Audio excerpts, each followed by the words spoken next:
중국 역사서에는 고려인들은 술을 좋아하고 밤새 술 마시는 걸 즐긴다라고 했습니다.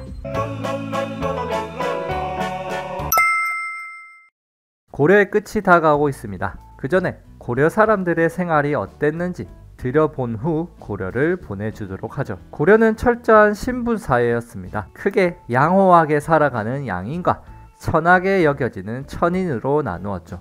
양인 중에는 지배층에 해당하는 관료, 향리 등과 양인의 대부분을 차지하는 백정이라는 농민들이 있었습니다. 지배층에 해당하는 양인은 국가로부터 땅을 받으며 살아가는데 논밭에 해당하는 전지, 나무를 캐는 시지 또는 녹봉 등을 받아 살았죠. 백정들은 일반 군현에 거주하면서 국가에게 세금이나 특산물, 노동력을 바치며 스스로 농사를 지어 먹고 살았죠. 양인은 모두 과거 시험을 통해 출세할 수 있었으나 백정들은 농사하기 바빠서 현실적으로는 과거를 보기 어려웠습니다. 대신 몸을 키워 군인이 되어 출세하는 방법도 있긴 했습니다. 천인의 대다수는 노비였습니다. 이들은 사고 팔거나 누구에게 주거나 아들, 딸에게 물려주는 재산처럼 여겨지는 안타까운 취급을 받았죠. 고려의 가족과 혼인 제도를 보면 남성에게 유리할 것 같지만 사실 고려시대는 남녀가 평등한 가족 및 혼인 제도를 가졌었습니다. 지금도 당연하게 받아들여지는 남편 1명, 아내 1명만 가능한 일부 일처제의 혼인 제도를 가졌는데 재밌는 점은 결혼을 하면 남자가 여자의 집에 가서 사는 처가살이를 했다는 것이죠. 또한 이혼과 재혼에 딱히 큰 제약이 없어 비교적 평등하고 자유로운 혼인 제도를 가졌죠. 가족 제도에서도 나이든 부모를 봉양하는 것은 아들이건 딸이건 상관없이 모두 가졌으며 제사 역시 모두 남녀 모두 번갈아 가며 했죠. 부모의 재산을 상속받을 때도 첫째거나 아들이라서 많이 주는 식이 아니라 형제 모두 동일하게 상속하는 것이 일반적인 문화였습니다. 고려의 종교는 역시 불교였는데 건국 초부터 왕건에 의해 국가의 지원을 팍팍 받던 불교는 많은 발전을 이루었죠. 대표적인 고려시대의 승려로는 의천과 진울이 있습니다. 의천은 불교 종파 중 하나인 천태종이라는 것을 개창했는데 이 천태종이라는 것은 경전을 중시하는 교종과 참선을 중시하는 선종을 통합하고자 하는 종교였습니다. 의천은 교종을 중심으로 선종을 통합하려 했죠. 진울은 무신정권 시기에 권력에부터 타락한 불교를 비판하며 정의 결사를 조직하며 승려, 본래의 모습을 찾아야 한다고 주장했습니다. 고려는 인쇄술에도 많은 발전이 있었는데 거란이 쳐들어올 때 만든 초조대장경과 몽골이 쳐들어올 때 만든 팔만대장경이 있습니다. 이 둘은 둘 다 나무 목판에 글을 새겨 도장처럼 찍는 목판 인쇄술이었는데 이 목판 인쇄술은 만들고 나면 다른 내용으로 바꿀 수 없는 단점이 있었습니다. 하지만 후에 금속 활자가 발명되었는데 글자를 바꿔 끼울 수 있게 만들어 매번 다른 내용을 인쇄할 수 있게 된 발전된 인쇄술이었죠.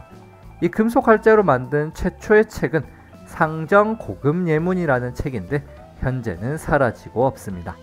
현재 존재하는 금속 활자 책 중 가장 오래된 것은 직지심체요절이라는 책으로 현재는 프랑스로 건너가 있습니다. 고려는 유학이 발달하고 성리학이 들어온 시기이기도 합니다. 성종 때 시무 28조에서 유교로 나라를 다스려야 한다고 할 정도로 유학을 중시했죠. 성리학은 안향이라는 사람에 의해 처음 소개되었는데 충선왕이 원나라에 있을 때 망권당이라는 서재에서 성리학에 대해 공부하면서 성리학에 대한 이해를 높였습니다. 고려 말에는 이 성리학이 과거 시험 과목으로 채택되면서 성리학이 더욱 확산되었고 이 신진사대부는 이 성리학을 사상적 기반으로 하여 권문세족과 불교의 폐단을 비판하기도 했습니다. 고려는 우리나라에서 가장 오래된 역사서인 삼국사기가 만들어진 시기이기도 합니다.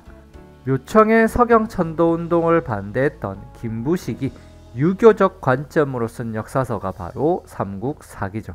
단군 이야기, 고조선 이야기 혹은 입으로 전해져 오는 설화를 적은 일련의 삼국유사는 삼국사기와 이름이 비슷하지만 신화와 같은 비현실적 이야기도 함께 적힌 게 삼국유사입니다. 고구려를 세운 주몽의 이야기를 다룬 이규보의 동명왕편, 발해를 최초로 우리 역사로 서술한 이승휴의 제왕옹기 같은 역사서가 고려에 만들어졌습니다. 현재 남아있는 고려의 유적과 건축물을 한번 볼까요?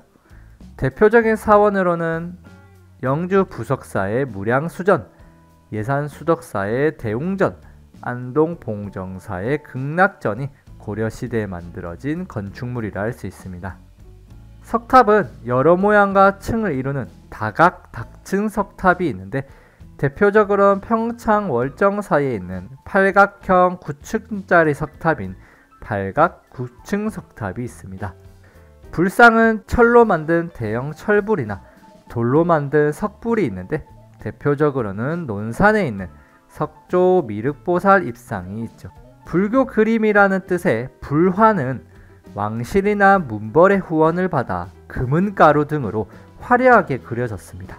고려하면 빼놓을 수 없는 게 바로 고려의 청색 도자기인 고려청자입니다. 초기에는 무늬가 없는 순청자의 형태를 보이다가 후에는 상감법이라는 방법으로 표면에 무늬를 새긴 상감청자가 만들어졌죠.